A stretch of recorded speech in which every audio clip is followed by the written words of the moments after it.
Bueno, pues muchas gracias a todos por haber venido. Gracias por estar aquí compartir ese rato en el que, como ponía ahí fuera en los carteles, lo que vamos a hablar es del cielo. De lo que se trata es de que hablemos de algo que muchas veces no dedicamos apenas tiempo, es a pensar en el cielo. Bueno, como decía Pablo, pues me presento y así también pues nos conocemos un poco. Como él ha dicho, mi nombre es José Ignacio Espinosa, estoy casado con Esther. Llevamos ya más de 25 años casados y tenemos 16 hijos. Que muchas veces cuando dijo, la gente me pregunta, ¿cuántos hijos tienes? Y yo 16, dice, no, no, ¿cuántos hijos tienes? Y yo, sí, son 16. Es decir, no es un chiste, no es, ¿no? Sino que es la realidad. De esos 16 hijos, tenemos 9 que todavía están por aquí con nosotros. De hecho, por aquí hay algunos. Y tenemos ya 7 en el cielo. ¿Mm? De ellos, precisamente Teresa, que es la que estaba mencionando ahora Pablo, las cosas que hace Dios, no, yo creo que no son casualidad. Hoy es precisamente el día de su cumpleaños. Es decir, hace 13 años que Teresa nació a esta vida. Hace 5 años que ella nació para la vida eterna. Es decir, hace 5 años que ella murió, 5 años y 3 meses más o menos. Con lo cual, bueno, pues podéis imaginaros que todo eso es un poco el desencadenante de que yo esté aquí hoy. Primera cosa, 16 hijos es una barbaridad hoy en día, ¿verdad? Bueno, hoy en día y hace tiempo también. Pero, pero bueno, una cosa que nosotros siempre hemos tenido claro, y por eso está aquí mi esposa, es que la vida es un regalo maravilloso. Es un don que lo mismo que lo hemos recibido nosotros, teníamos que darlo, porque creo que no es algo que puedas decir, es que es para mí, me lo quedo, no, es algo que hay que regalar. Y nosotros en principio cuando pensábamos si íbamos a tener más hijos, no íbamos a tener más hijos, pues es verdad que nos planteábamos muchas cosas. Y hay momentos en la vida de una persona en los que Dios te habla y te habla fuerte y te habla duro, ¿no? Y uno de ellos fue precisamente cuando uno de nuestros hijos, de los que ahora tenemos en el cielo, pues, es decir, 6 de los que he hablado que ya están en el cielo fueron abortos espontáneos, es decir, no llegaron a nacer. Entonces decía que Dios te pone acontecimientos en la vida para que veas, pues, tomes en cuenta el regalo o los regalos que te está haciendo. Comentaba antes Carlos en la homilía, pues que la vida es un gran regalo, todo es un don.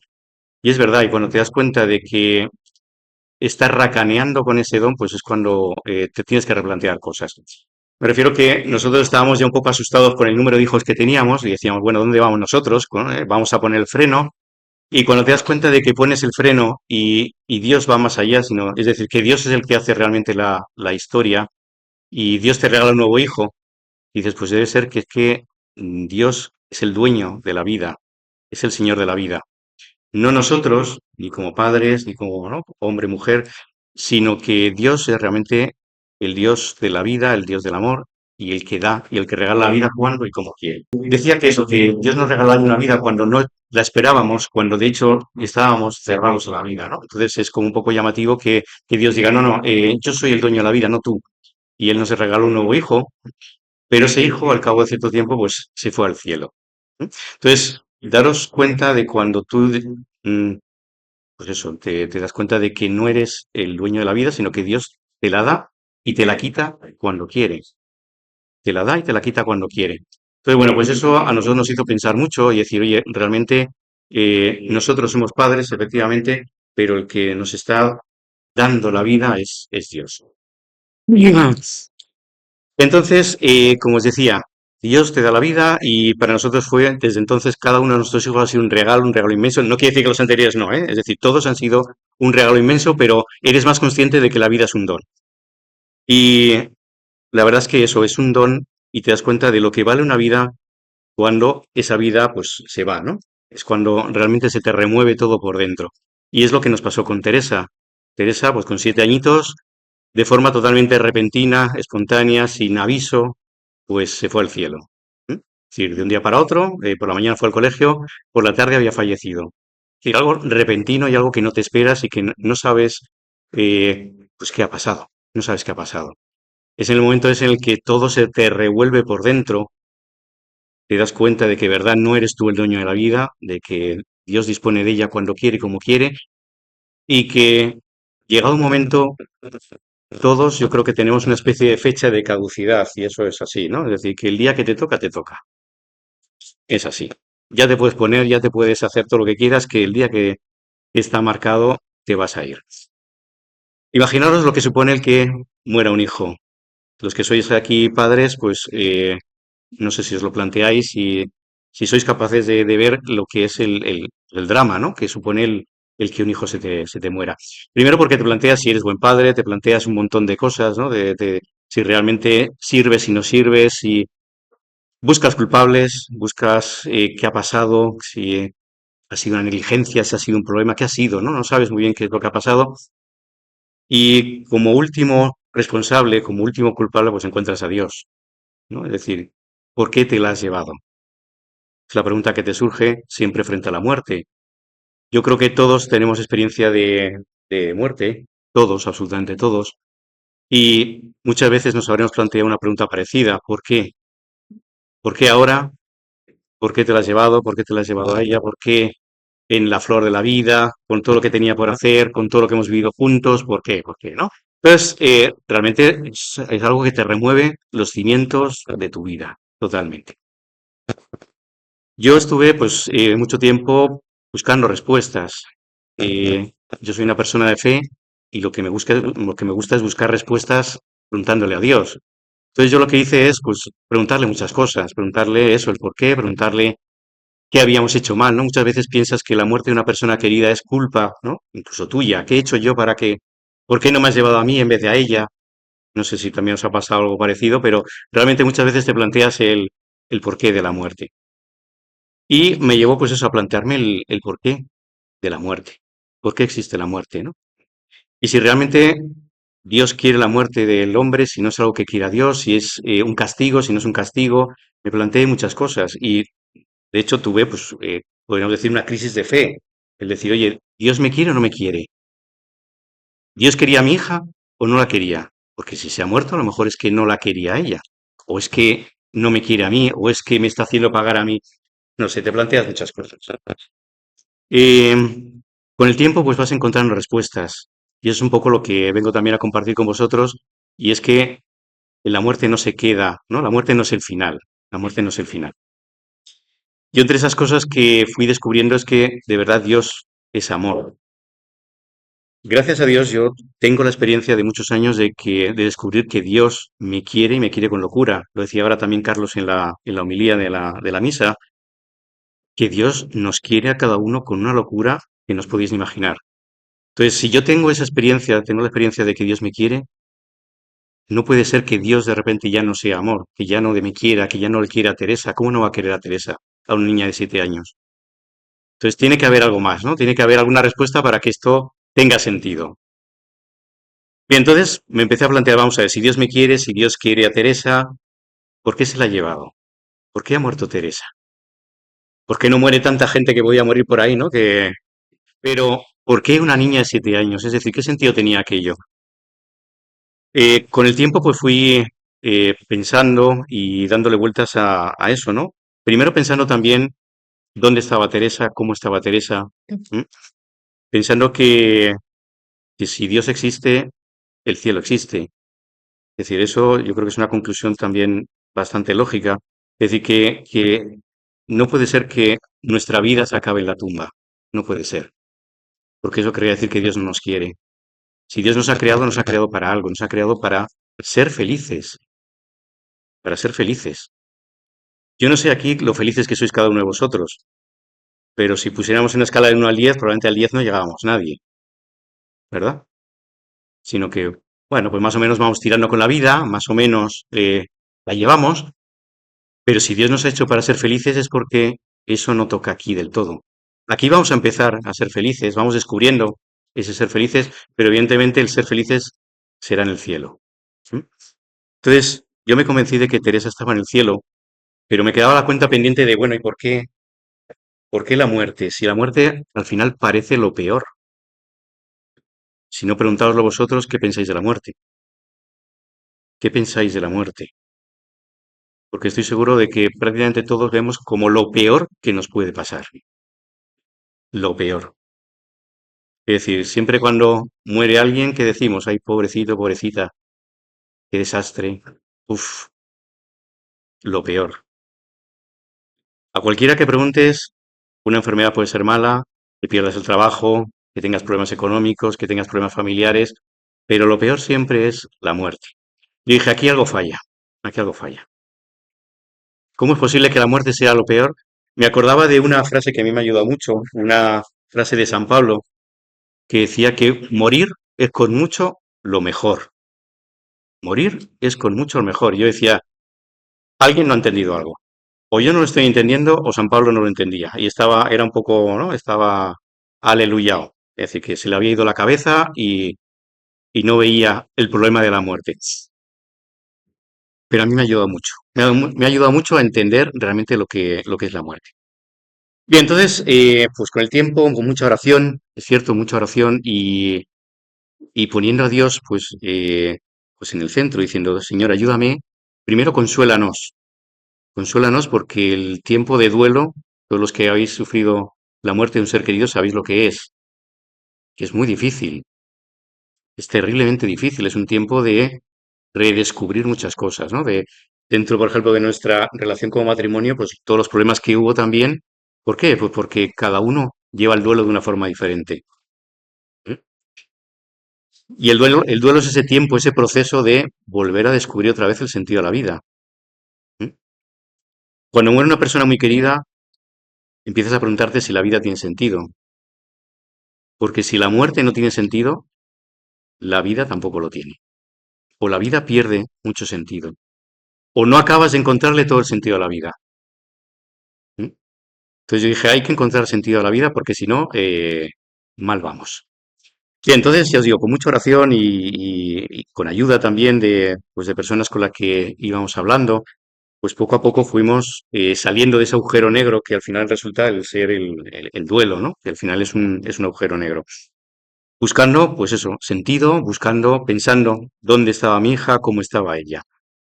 Fruto de esos pensamientos, pues surgió un primer libro que escribí, que la verdad que no tenía ninguna intención de escribir, porque yo nunca he sido escritor, de hecho de profesor, soy ingeniero. Con el tiempo, pues me convertí en profesor, pero bueno, yo siempre digo que trabajo como profesor, pero realmente soy ingeniero. Pero realmente tampoco soy ingeniero, es decir, yo soy, o como me defino siempre, es como esposo y como padre. Eso es lo que soy, ¿vale? Esposo y padre. Pero es cierto que tienes que ganarte la vida de alguna forma. Y bueno, pues yo descubrí que siendo profesor, pues eso, tuve la oportunidad, el Señor me lo regaló y vi que pues por ahí iba mi camino. Pero con la muerte de Teresa descubrí que escribiéndole cartas a ella, escribiéndole cartas a Dios también, ¿no? Eso fue lo que un poco dicen los psicólogos que una forma de afrontar, yo no fui el psicólogo, ¿eh? Eh, Luego me lo contaron con el tiempo, pero dicen que una forma de afrontar el duelo es precisamente pues el sacarlo dentro, ¿no? El sacar lo que tienes dentro, ese dolor, bien hablando con un psicólogo, bien hablando con un sacerdote, bien escribiendo, bien pintando, es decir, de alguna forma sacar lo que tienes dentro para que pues yo de forma espontánea me puse a escribir cosas que a mí me ayudaron. Y lo fundamental era pues pensar dónde estaba mi hija, cómo estaba, si estaba bien o no estaba bien.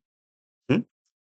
Y fruto de ese proceso, pues al final salió un librito bueno, pues para mí fue una maravilla. Se llama Diario para la Eternidad. En ese libro, pues intenté plasmar lo que sería el día después.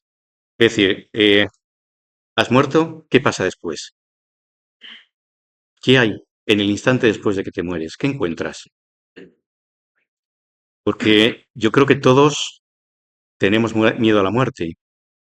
Muchas veces porque no sabemos qué hay detrás,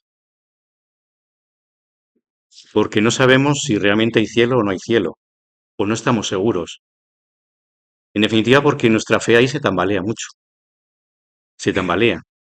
Es decir, nos gustaría pensar que existe el cielo, nos gustaría pensar, pero la seguridad la tenemos, pues nos cuesta mucho el decir, oye, es que sé que va a haber cielo, sé que Dios me está esperando. Bueno, pues eso es lo que descubrí yo. Yo lo que descubrí y lo que tenía certeza es de que realmente hay un cielo, de que realmente existe el cielo. Por eso lo que quería compartir con vosotros hoy es que el cielo es real, que el cielo existe, que el cielo es una realidad.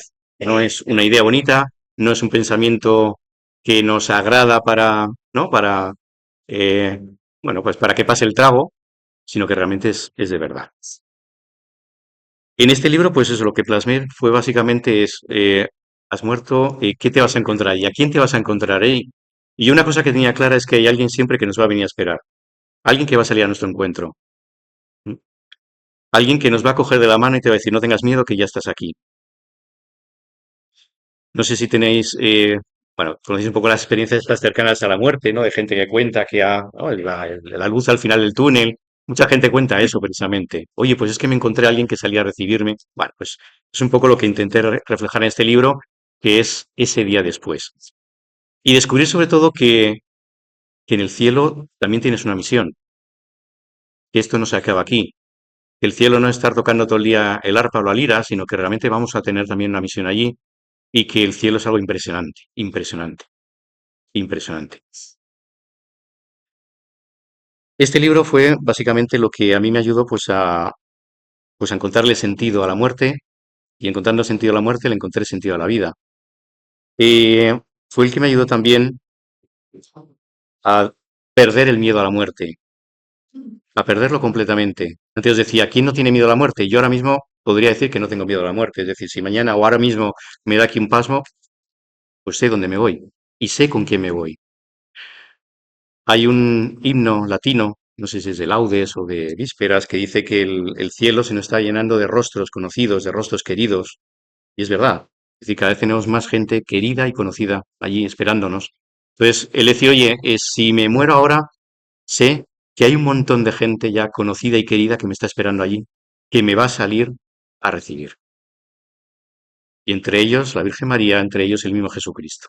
Eso a mí me consoló muchísimo y eso que fui plasmando pues en una serie de páginas y tal, luego le fui dando forma y dije, oye, si esto que me ayuda a mí, pues podría ayudar a otra gente también que pase por lo mismo, ¿no? Que pase por un proceso también de duelo, de dolor, de sufrimiento por la muerte de un ser querido.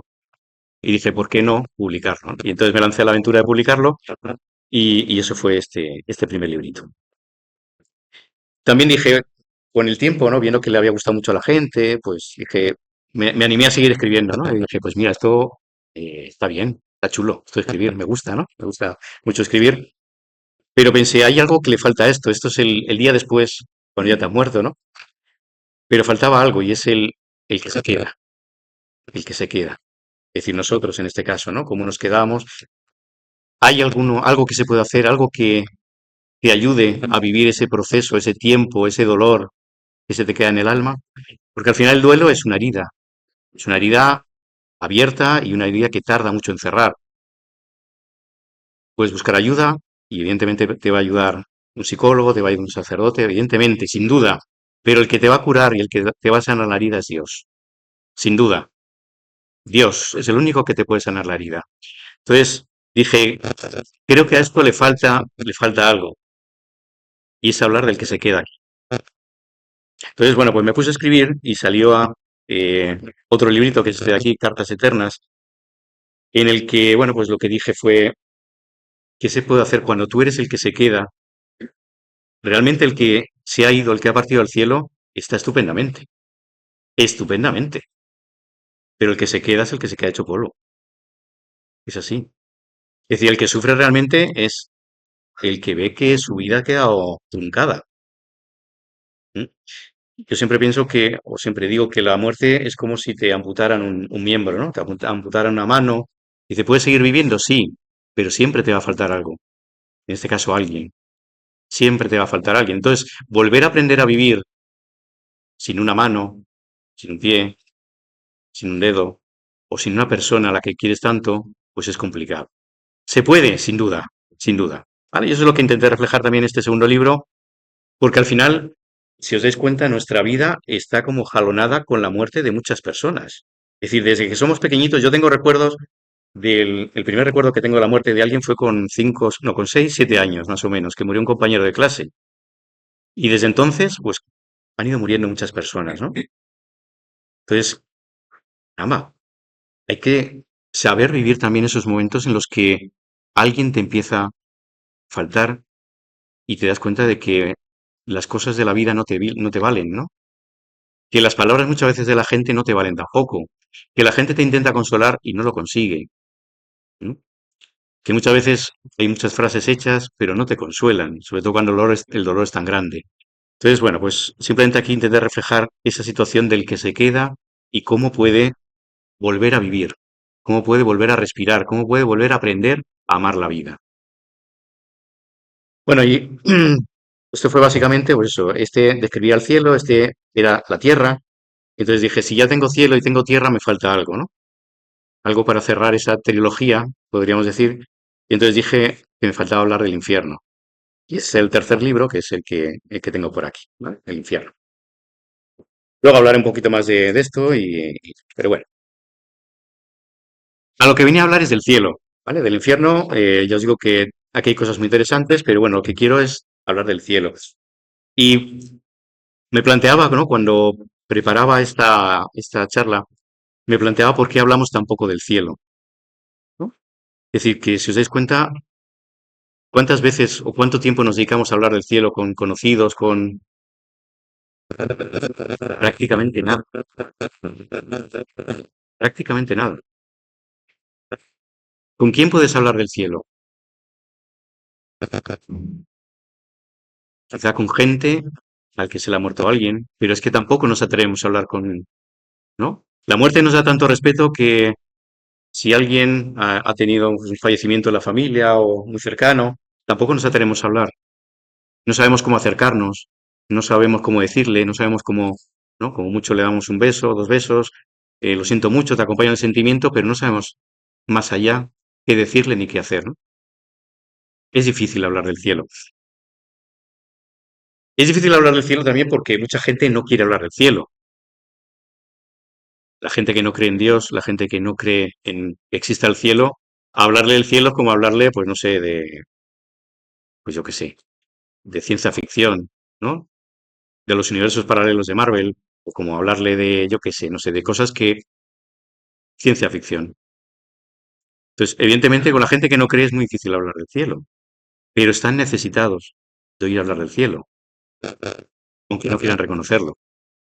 Están necesitados de oír hablar del cielo. Pero lo que a mí me llama la atención es que entre cristianos tampoco hablamos del cielo. Nos cuesta muchísimo hablar del cielo. ¿Sabéis por qué? Porque para hablar del cielo hace falta hablar de la muerte. Y a nadie le gusta hablar de la muerte. Nadie. A nadie. ¿Vale? Decíamos antes que hablar de la muerte es hablar de lo peor que te puede ocurrir y ninguno nos queremos morir. Ninguno. ¿Vale? Decía yo que yo, pues, le he perdido el miedo a la muerte, pero hablas con mucha gente, con muchos cristianos y tienen un miedo pavoroso a la muerte. Es así. ¿Mm? Entonces, ¿por qué? ¿Por qué tenemos miedo a la muerte? ¿Es que tenemos miedo al cielo? Yo el otro día, leyendo una lectura, me hacía gracia, porque digo, si los cristianos no hablamos del cielo, ¿quién va a hablar del cielo? Es decir, si esperamos que del cielo hablen los sacerdotes, pues muchas veces hablarán del cielo, pero no pueden hablar solo ellos. ¿Mm? Os voy a leer algo que es de San Cipriano. Lo leo porque no me lo sé de memoria, ¿vale? Pero si no, lo contaría. Simplemente para que veáis que los cristianos nos cuesta también muchísimo hablar del cielo, pero no hablar del cielo, sino sentir el cielo y pensar que existe el cielo y pensar quién está en el cielo. Porque en el cielo, ¿quién está? Dios, ¿no? Cielo está Dios, están los santos, está la Virgen María, ¿no? Pero es cierto que decimos, vale, el cielo está muy bien, pero que me espere, que yo estoy muy a gusto aquí, que me espere. Dice San Cipriano una cosa que a mí me da mucho la atención y que dice que nos resistimos, está hablando de, a la gente que escribía eran cristianos, no está hablando a gente que no crea, que no tenga fe, ¿no? Sino que hablaba a los cristianos. Y hablaba de qué contrasentido, ¿no? Y qué raro es eso de no hablar del cielo, no sentir el cielo. Decía, nos resistimos y luchamos y somos conducidos a la presencia del Señor, está hablando de la muerte, como siervos rebeldes, con tristeza y aflicción. Es decir, que el día que nos toca, ¿no? Que vemos que se acerca la muerte, nos entran los siete males. Nos entran los siete males, ¿verdad? Dice, y partimos de este mundo forzados por una ley necesaria, es porque nos tenemos que morir, pero si no, nos quedaríamos todos aquí. Ojalá, ¿no? Tuviéramos la inmortalidad ya aquí, pero no. Dicen, nos vamos forzados por una ley necesaria, pero no porque sometamos nuestra voluntad. Yo pensaba, ¿cuántas veces rezamos el Padre Nuestro, hágase tu voluntad, pero hasta cierto punto? como tu voluntad sea que me vaya, hasta ahí, ¿no? Y ahí ya entramos entramos en discusión. De hecho, yo en esa petición del Padre Nuestro, yo lo pasé muy mal cuando murió Teresa, porque claro, aceptar la voluntad de Dios es aceptar la muerte de un ser querido también. Y caramba, hágase tu voluntad es aceptar que también un ser querido se te puede morir. Y yo cada vez que rezaba eso tragaba saliva y decía, caramba, pues no sé si puedo aceptar tu voluntad, ¿eh? No sé si quiero aceptar esa voluntad. ¿Mm? ¿Por qué? Pues porque al final aceptar la muerte es algo muy complicado.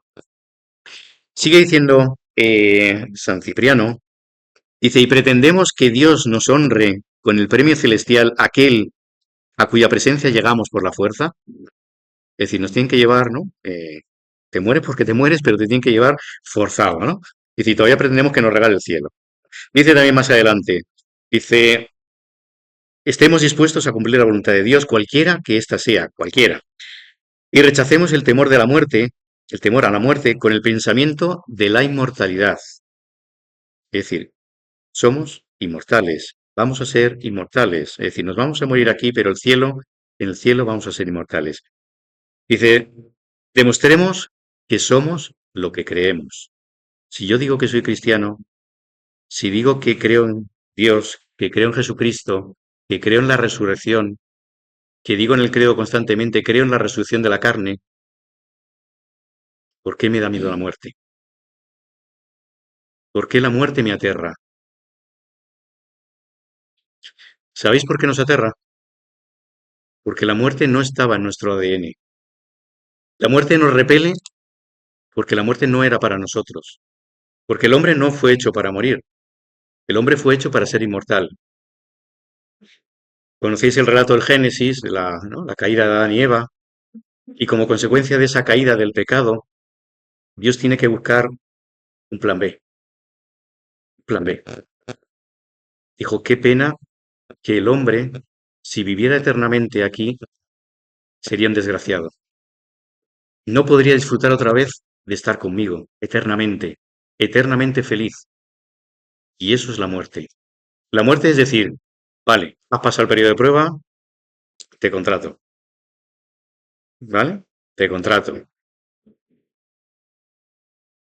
Pero qué pena que nos cueste tanto el decir, oye, Señor, se haga tu voluntad. Dice también, por otro sitio, San Cipriano, dice, nuestra patria es el paraíso.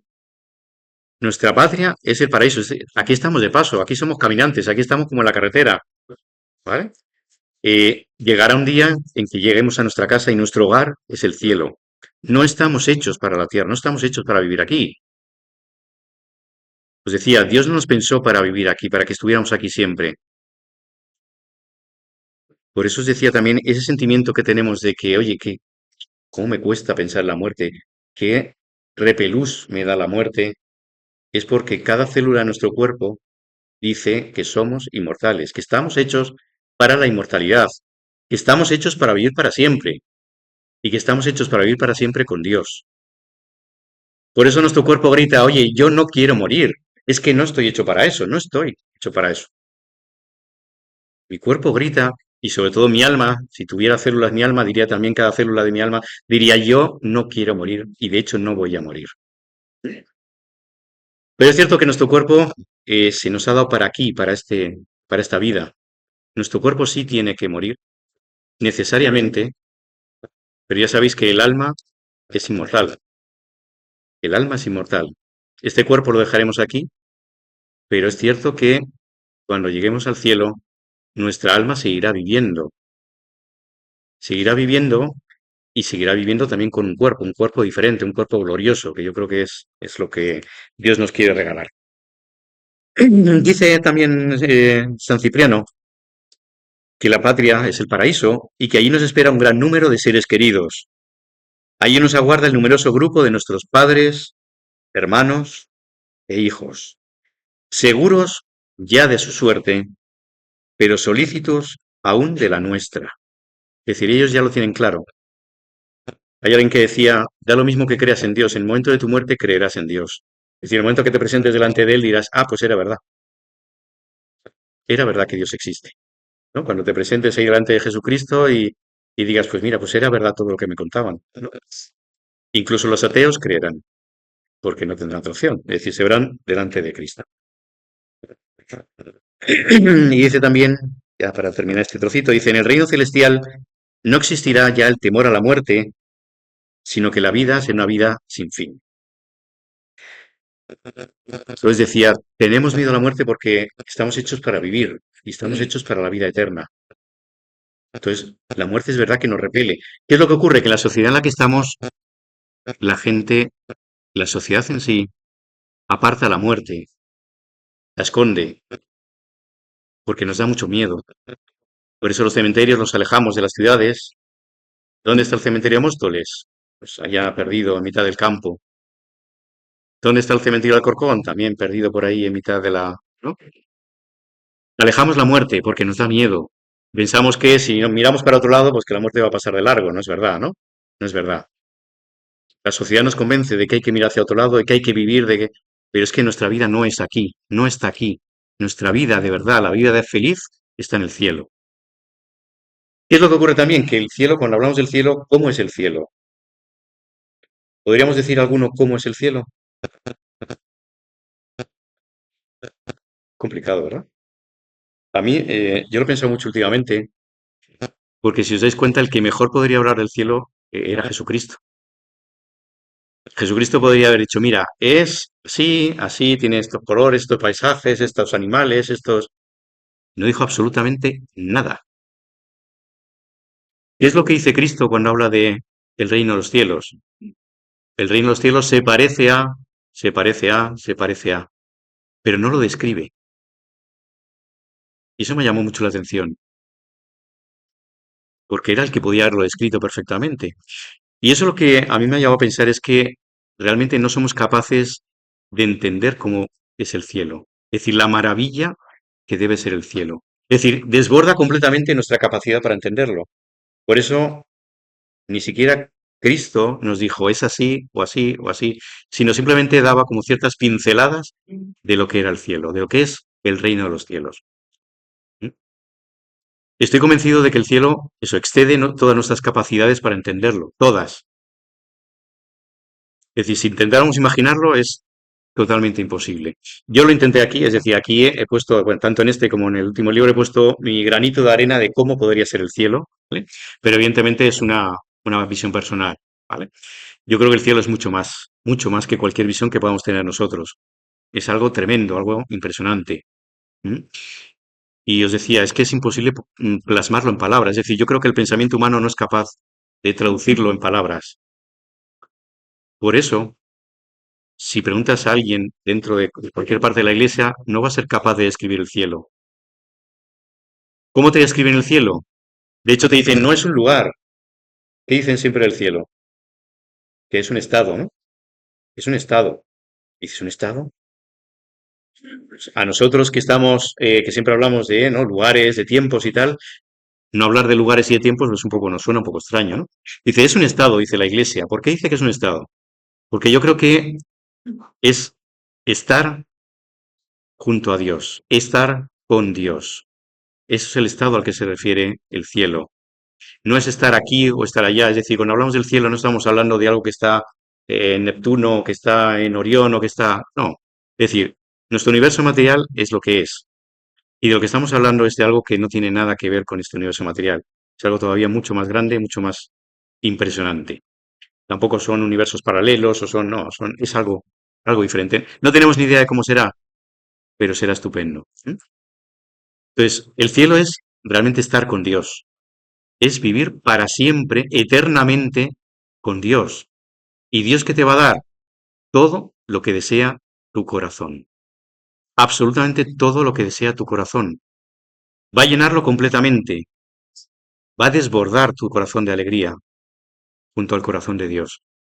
Entonces yo creo que es algo que no tiene palabras en este mundo para describirlo. ¿M? Y por eso ya os digo que yo creo que Jesucristo directamente pues ponía simplemente ejemplos, ¿no?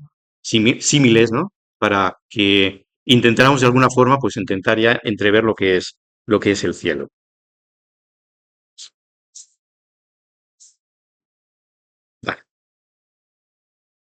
¿Y cómo se llega al cielo? Porque yo creo que también muchas veces el miedo que tenemos a la muerte es porque no tenemos claro si vamos a ir al cielo o no vamos a ir al cielo. Muchas veces cuando hablas con personas dentro de la iglesia también, ¿no? Que les preguntas, oye, el fulanito ha muerto y tal, ay, pobrecito, pobrecito, ¿por qué? Si está en el cielo, si está disfrutando ya de lo mejor, ¿por qué pobrecito? Pobrecito yo que me he quedado, pero él o ella que están ya con Dios, pobrecito. Pero es que a lo mejor no tenemos claro de si han ido al cielo, si están en el purgatorio, si están en el infierno, ¿no? Esos conceptos que nos quedan un poquito borrosos y que de hecho, pues, preguntas a mucha gente y no saben exactamente de qué están, no saben ni definirlo ni saben de lo que estamos hablando. ¿Mm? Entonces, cierto es que tenemos miedo a la muerte porque no sabemos si cielo, no sabemos si infierno, no sabemos si purgatorio. Está claro que cuando te mueres solo hay dos posibilidades, o cielo o infierno, o cielo o infierno. Dice, entonces el purgatorio, ¿dónde está? ¿No está ahí entre medias en tierra de nadie? ¿Qué es el purgatorio? Bien, el purgatorio es la antesala del cielo. Es decir, si estás en el purgatorio, enhorabuena. Si nuestro ser querido está en el purgatorio, enhorabuena porque está a punto de entrar al cielo. Está ya en la antesala del cielo. Yo siempre digo que es como si vas a... Imagínate que recibes una invitación del rey y dices, bueno, pues y vas, yo qué sé, vestido pues así de calle, ¿no? Llegas allí al palacio y te dicen, oye, espera un momento, con esa pinta no puedes entrar. Es decir, el rey hay que vestir etiqueta, hay que ir, ¿no? Bien peinado, perfumado, etcétera, etcétera. Así no puedes entrar. Cámbiate, ¿vale? Es decir, quítate esa ropa, ponte zapatos nuevos, abrillántalos, ¿no? Pule un poquito, peínate bien, ¿no? Con esos pelos no puedes entrar, échate, ¿no? Que hueles así a como, pues eso, ¿no? Eso es el purgatorio, ¿no? El purgatorio es prepárate para entrar a la presencia de Dios, pero vas a entrar a la presencia de Dios. Con lo cual, enhorabuena si estamos ya en el purgatorio, porque estamos ya a punto de entrar en el cielo. Eso para mí ha sido uno de los grandes descubrimientos, porque realmente cuando te hablan del purgatorio parecía algo terrible. Siempre hablan de los dolores, del sufrimiento de las almas del purgatorio. De hecho, pedimos por ellos en la misa. ¿Por qué? Pues porque todavía no estamos en el cielo. Es decir, la persona que está en el purgatorio no está todavía en el cielo. Entonces, ese sufrimiento evidentemente lo tienes, pero sobre todo porque vas a ver todo lo que has hecho a lo largo de tu vida. ¿Mm? Es decir, verás como una película y te enseñarán pues todo lo que has hecho y lo que no has hecho, lo que has dicho y lo que has dejado de decir, y sufrirás por lo que has hecho. Es decir, dirás, vaya, qué perro he sido en mi vida, es decir, qué mala persona he sido muchas veces, qué es lo que he hecho, fíjate, había aquella vez que podía haber, y sufrirás, evidentemente. Es decir, eso es el purgatorio, ver tu vida, sentir pena por tu vida, por lo que has hecho, por lo que las oportunidades que has dejado de pasar sin amar, por el tiempo que has desperdiciado, y evidentemente sufrirás, porque todavía no estás en el cielo. Pero yo os digo, si estás en el purgatorio, enhorabuena porque estás a punto. Yo también siempre, el otro día de hecho lo comentaba, el purgatorio me recuerda a la parábola del hijo pródigo. Imagino que os suena a la mayoría. Ese hijo que se va lejos de su padre, le pide todos sus bienes y se aleja, ¿no? Se va de casa. Eso es la vida esta, ¿no? Esa vida en la que muchas veces vivimos alejados de Dios, vivimos sin pensar en Dios, vivimos a nuestro aire, ¿m? Sabiendo que Dios está allí, pero que vivimos nuestra vida. ¿Qué es lo que ocurre? Que al hijo pródigo ha escuchado una vocecita que le ha dicho, tú vas a ser muy feliz si te vas, si tienes dinero, vas a ser muy feliz. Esa vocecita, que muchas veces, ¿no? En los dibujos animados que aparece un angelito, un demonio, pues es verdad que el demonio existe, ahora hablaremos un poquito también de él. Y es cierto que el demonio te susurra cosas y te dice, tú vas a ser feliz si haces tu voluntad, si vives tu vida, si haces tus cosas. ¿Mm? Dios muchas veces parece ese inquisidor que te tiene sometido, que no te deja y tal, ¿no? Entonces, bueno, vete y haz tu vida y ya luego, si acaso. Bien, pues, ¿qué es lo que se da cuenta el hijo pródigo? De que lejos de su padre hace mucho frío, de que lejos de la casa del padre, tarde o temprano, no se encuentra la vida.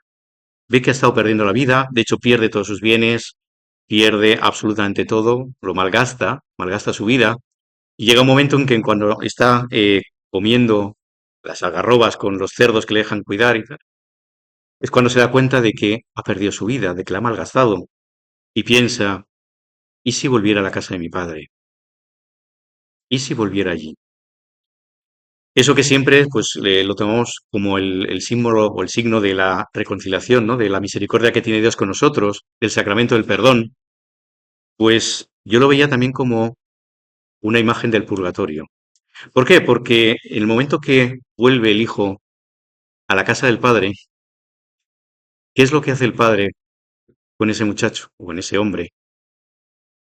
Le asea, le pone un anillo en el dedo, le pone unas sandalias nuevas, lo prepara para una fiesta. Dice, he preparado para ti el mejor ternero cebado y vamos a celebrar una fiesta por ti porque te hemos recuperado. Eso para mí es una imagen perfecta de lo que es la muerte y el purgatorio. Has vuelto a casa, porque tu casa no es esta. Tu casa es el cielo. Nuestra casa es el cielo. Vamos a volver a casa y Dios nos está esperando con los brazos abiertos. Dice la parábola que cuando le ve desde lejos sale corriendo el Padre a recibirlo, a abrazarlo, porque Dios es amor. Porque Dios por encima de todo lo que hagamos nosotros, Dios es amor. Dios nos quiere con locura. Dios nos va a perdonar. Nos va a perdonar. Si vuelves a Él. ¿Eh? Si vuelves a Él. Pues eso. La imagen del hijo pródigo para mí es la imagen perfecta del purgatorio. ¿Y qué es lo que hace a continuación? Entrar en la fiesta. Eso es el cielo. ¿Vale? Y por el contrario, ¿qué es el infierno? El infierno es estar eternamente alejado de Dios. Por eso también hablamos de que el infierno es un estado, no es un lugar, es decir, no es ¿no? Las calderas o ¿no? Es el fuego ese que aparece por ahí, que lo habrá o no lo sabemos, ¿vale? No tenemos ni idea de cómo será el cielo tampoco, pero es estar eternamente alejado de Dios. Y podrías decir, oye, pues ahora mismo hay mucha gente que vive alejada de Dios, a lo mejor nosotros mismos muchas veces estamos alejados de Dios y tampoco pasa nada. Entonces, ¿el infierno es un problema? ¿Vivir alejado de Dios es un problema? El problema es que no solo vives alejado de Dios, sino que vives alejado de lo que es el amor. Imaginaos por un momento em, que no pudierais amar a nadie, absolutamente a nadie. Y no solo eso, sino que no fuerais capaces ni siquiera de amaros a vosotros mismos. Eso es un infierno, ¿verdad? Es decir, cuando no eres capaz de amar a nadie, cuando no eres capaz de sentir el amor de nadie, vives un auténtico infierno. Eso es el infierno. Pues imaginaros eso eternamente, eternamente. O sea, debe ser algo horroroso. Hay quien decía que una de las razones por las que Cristo se hizo hombre fue precisamente para abrir las puertas del cielo, pero también para decir, oye, cuidado con el infierno.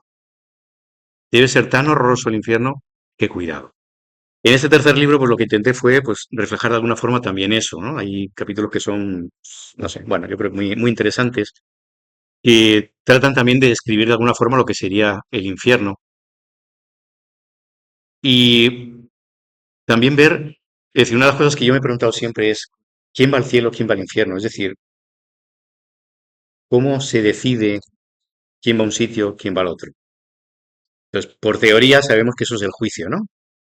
Sabemos que hay un juicio individual, es decir, que en el momento de nuestra muerte habrá un juicio individual, que nos pondremos en la presencia de Jesús y habrá un juicio. ¿Mm? Pero claro, eso como que suena a que Dios, si Dios es Padre, si Dios es amor, pero también Dios es juez, pues nos da cierto miedo, cierto respeto, ¿verdad? ¿Y si no soy merecedor del cielo? ¿Y si piensa que soy merecedor del infierno? Y esa mentalidad la hemos tenido mucho, mucho tiempo y muchas personas, y creo que estamos equivocados.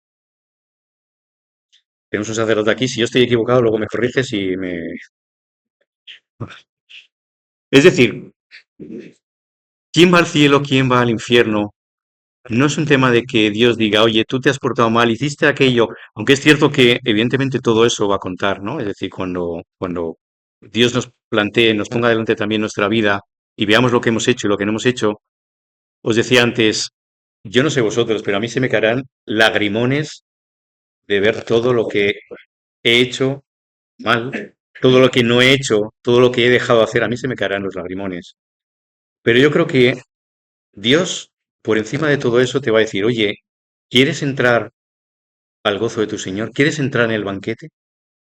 Es decir, creo que vamos a tener una última oportunidad, y eso es el juicio.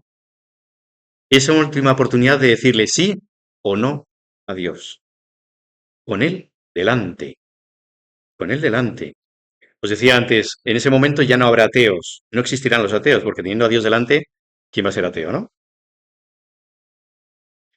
Pero efectivamente, cuando tengas a Cristo delante y te diga, oye, ¿cómo has amado? ¿Has amado como yo? Y tú digas, jo, es que va, para nada, para nada. Pero Dios te va a decir, no te preocupes, yo te amo, te he amado siempre, te sigo amando y quiero que estés conmigo para siempre.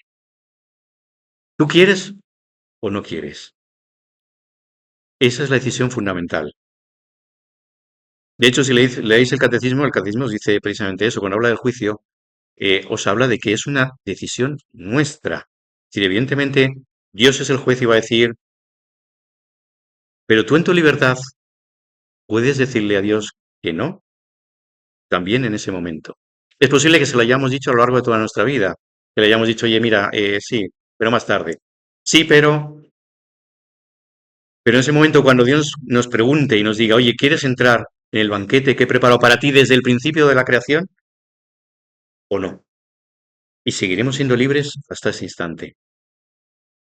Y podremos decirle que no. Ese creo que es el camino del infierno. Es decir, que si tú en ese instante dices, oye, Señor, mi vida ha sido un desastre, es verdad, pero quiero estar contigo, es decir, deseo estar contigo, Dios te va a abrir el cielo.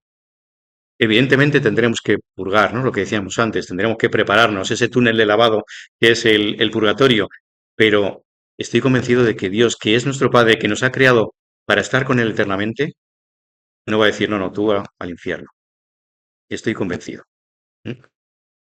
Entonces, bueno, eso es lo que he intentado reflejar en este tercer libro, porque muchas veces creo que el tema del infierno nos da mucho, también mucho reparo, mucho, no sabemos.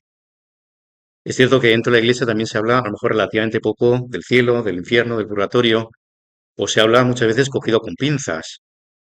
También pregunto, ¿por qué? Pues porque realmente, os decía antes, si el mismo Jesús del cielo nos habla tan poquito, es que tenemos poco a lo que agarrarnos.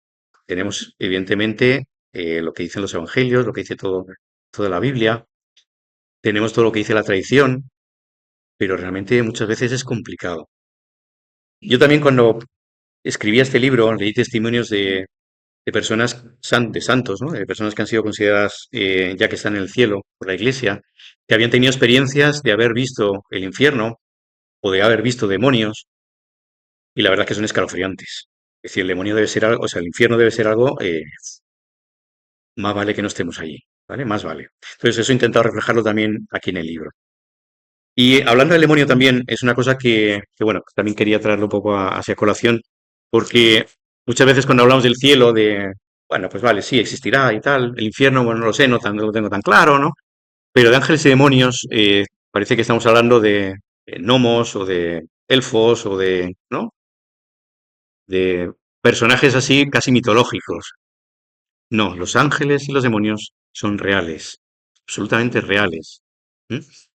Y eso es lo que te quería también plasmar a través de los tres libros, porque creo que son personajes muy importantes. Es posible que, como ahora tenemos cierta ceguera espiritual, bueno, más que ceguera, tenemos todos nuestros sentidos totalmente ofuscados, ¿vale? Que eso son las consecuencias del pecado, que nuestros sentidos espirituales se quedaron bastante cortitos. Pues no somos ni capaces de ver a Dios, tampoco vemos a los ángeles, pero es que tampoco los oímos, tampoco somos capaces, ¿no? Es decir, que nuestros sentidos del alma con el pecado quedaron totalmente ofuscados. ¿M?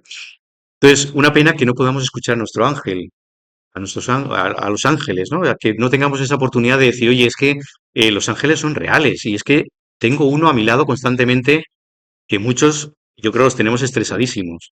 O sea, los pobres, algunos los tenemos una cantidad de trabajo que no es normal, ¿no? Entonces, que sintamos su compañía, que sintamos la compañía de alguien que nos está acompañando desde el primer momento de nuestra existencia, que está pendiente de nosotros, que nos está también susurrando al oído, que le hagamos caso, ¿no? Yo, hablando de los ángeles, tengo claro que a mi ángel de la guarda, pues yo le tengo mucho cariño. Aquí en el libro incluso pues se le pone un nombre y tal, pero bueno, no, tampoco tiene mayor trascendencia. Pero es cierto que ojalá tuviéramos confianza con nuestro ángel de la guarda para dejarnos guiar por él, para poner la oreja y decir, oye, ¿por dónde me quieres llevar? Porque el problema es que hay el otro hombro, ¿no? Ese, ¿no? El angelito, el demonio que aparece en los dibujos animados, ese sí que nos habla y nos deja las cosas muy claras. Ese está constantemente hablándonos. Cuando hay gente que dice, no, el demonio no existe. El demonio existe. Los demonios existen.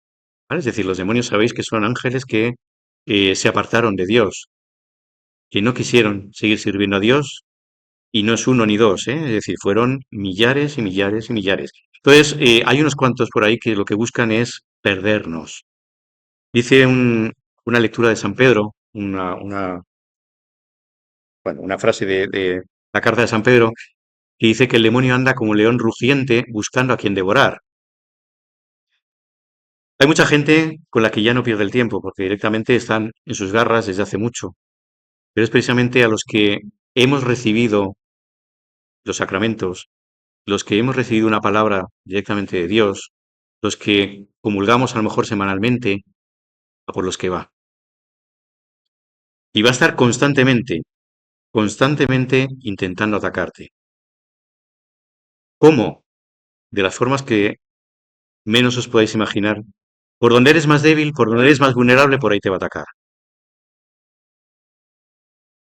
Por donde hay un huequecito, ¿no? Que te estás dejando, pues yo qué sé, bueno, si no pasa nada, porque por ahí te va a atacar el demonio y te va a susurrar y te va a decir que no pasa nada, que no te preocupes, ¿no? Como le susurró al hijo pródigo, le dijo, no pasa nada, tú vete de casa de tu padre, llévate el dinero, que es lo importante, pásalo bien, disfruta, y luego se dio cuenta de que le habían engañado. El demonio es el que te engaña, es el que te lleva precisamente, te quiere llevar al infierno, te quiere perder, no quiere que te vayas con Dios. Para él es una derrota. Si tú le dices sí a Dios, para él es una derrota.